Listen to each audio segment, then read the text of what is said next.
प्रिय विद्यार्थियों, अब हम वेदी किशन रुक्मणी का 12 और 13 वाला आज पद पढ़ेंगे। पिछले पद में आपने रुक्मणी के पिता और उनके भाइयों के बारे में जानकारी प्राप्त की थी। अब रुक्मणी की बाल्यावस्था के बारे में ये बता रहे हैं। रामा अवतार नाम ताई रुक्मणी मानसरोवरी मेरुगिरी बालक गति करी हंस चऊ बालक कनक वेली बिहु पान किरी। अब यहाँ पर रुक्मणी अपनी बाल्यावस्था में किस प्रकार से सुशोभित होती थी, लगती थी, उसका उन्होंने वर्णन किया है। पहले हम कठिन शब्द देखेंगे। रामा अवतार यानी रामा यानी सीता, लक्ष्मी और उनका अवतार, मानसरोवर जो जल का सरोवर है उसके बारे में यहाँ बात की है। मेरुगिरी यानी सुमेरु पर्वत, और बालक गति यानी बालकपन में, हंस चऊ यानी छोटे शिशु हंस बालक, कनक बेली यानी सोने की बेल, बिहू यानी दो, पान किरी यानी दो पत्ते, पान यानी पत्ते से यहाँ तात्पर्य है। तो कवि ने बड़ी सुंदर उपमाएं दी है और वर्णन किया है। कवि कह रहा है कि रामा अवतार कि इनकी जो पुत्री है, भीष्मक जी की पुत्री, ऐसा लगता है भीष्मक जी की पुत्री जो है वह रामा यानी सीता या लक्ष्मी का अवतार है।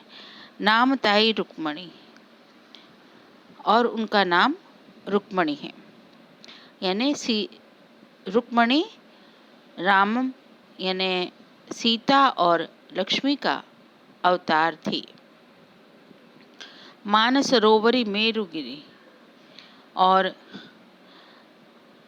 बालक गति, और बालक गति यानी बालकपन में वह ऐसी लगती थी मानो मानसरोवर में हंस चऊ बालक, मानसरोवर में हंस का बच्चा हो, अथवा मेरुगिरी कनक बेली बिहु पान किरी, अथवा सुमेरु पर्वत पर छोटी सी सोने की बेल हो और जिसमें पान यानी दो पत्ते निकले हों। तो इस प्रकार उन्होंने दो बातें यहाँ पर कही हैं कि सीता या लक्ष्मी का अवतार रुक्मणी अपने बालपने में ऐसे लगती थी मानो मानसरोवर में खेलने वाला कोई हंस का सुंदर बालक हो, अथवा सुमेरी पर्वत पर कोई सोने की बेली हो जिसमें दो छोटे पान के पत्ते उगे हों, दो छोटे छोटे पत्ते उसमें उगे हों, विकसित हुए हों। इस प्रकार उन्होंने रुक्मणी का वर्णन किया है, बाल्यावस्था का वर्णन किया है। तो कवि ने यहाँ पर माना है कि रुक्मणी जो है वह लक्ष्मी का अवतार है। दूसरा, उन्होंने मानसरोवर के हंस की भांति उसको कोमल सुंदर बताया है। और तीसरा, सुमेरु पर्वत जो हमारे पौराणिकता में महत्व रखता है, सुमेरु पर्वत, उस सुमेरु पर्वत से लिपटी हुई सोने की जो बेल है उसके जो स्वर्णिम दो पत्ते हैं वैसा उनको बताया है। तो दोनों ही उपमाएं जो है वो अत्यंत ही सुंदर हैं और जो रुक्मणी की सौंदर्य, उनकी आभा को बताती हैं। तो इस प्रकार से कवि ने रुक्मणी के जो बालपन है, शिशु से जो विकसित हो रही हैं, उसका उन्होंने वर्णन किया है। अब अगला है 13।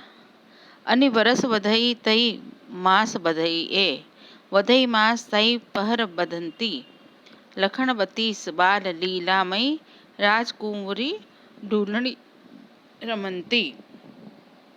अब वो यहाँ पर उसकी वृद्धि की बात कर रहे हैं, क्योंकि रुक्मणी जो है वह सामान्य बालिका नहीं है, वह लक्ष्मी का अवतार है। और इस कारण से कवि कह रहा है कि उसकी जो विकास है वह अत्यंत ही तीव्र है और अन्य बालकों से भिन्न है।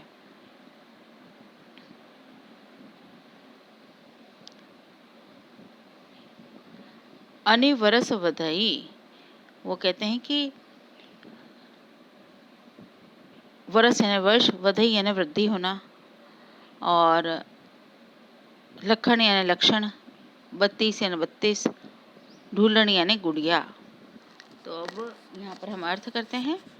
अनिवरस वधई तई मास वधई ये, वो कहते हैं कि सामान्य परिस्थितियों में दूसरे बालक जितना बरस भर में 1 वर्ष में बढ़ता है, वह 1 महीने में बढ़ने लगी।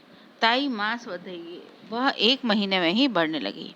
वधई मास ताई पहर बहदंती, और दूसरा जितना महीने में बढ़ता है वह 1 पहर में ही बढ़ने लगती है, वदंती बढ़ जाती है।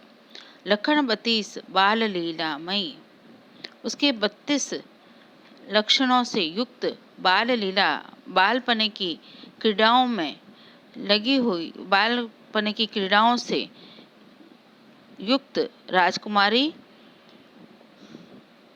ढूंढनी रमनती, गुड़िया खेलने लगी।